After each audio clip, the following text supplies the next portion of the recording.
First at 11, the Supreme Court has overturned Roe v. Wade, ending abortion rights at the federal level. Thanks for joining us. I'm Brisa Mendez. Today's 5-4 decision is the most consequential Supreme Court decision in decades. The action transforms the landscape of women's reproductive health in America.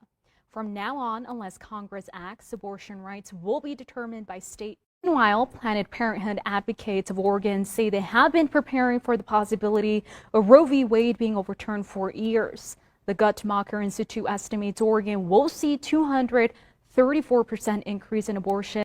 One resident says she believes abortions is equivalent to murder, with another agreeing saying that no matter the stage in the pregnancy, it's taking a life. A business owner also declined to go on camera but says the court made the right decision. Those opposed to the ruling also spoke up. I am so saddened by this because my fellow sisters whose rights have been taken away, I think that everybody should make their decision. It's a moral decision, and it's a decision that each person should be able to make, not one that a government should be able to make. I think it's a very unfortunate decision against the majority of the country. 60% are against gun abuse and 60% are against overturning Roe v. Wade. I've heard about the formula shortages. There's not enough being done to protect the kids here now. So I don't think it's fair to force a woman to bring a child into this world.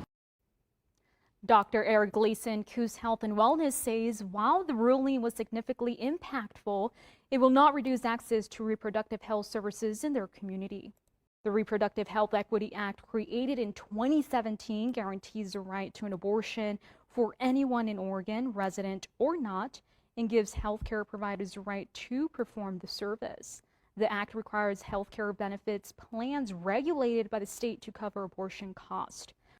Home buying demand is pulling back, according to real estate brokerage. The number of house tours, offers, and requests for agents saw their largest annual decline in 2 years.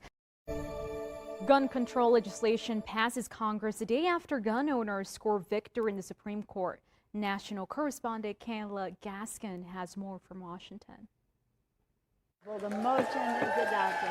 Gun control legislation finding success on Capitol Hill for the first time in decades. What are we here for, if not to do something? As a bipartisan bill passes the House and Senate, the legislation, Washington's response to Uvalde and Buffalo.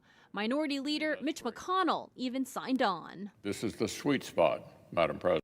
An aftershock in Afghanistan killed 5 more people as the country reels from the week's devastating earthquake. State media reports the death toll is now at least 1,150 people.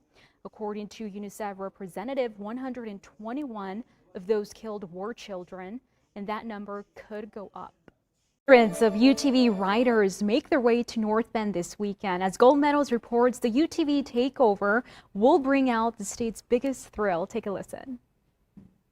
Here at the Boxcar Hill Campground, the weekend belongs to the UTV. McIntyre says the UTV takeover brings roughly $1 million in revenue to the local community.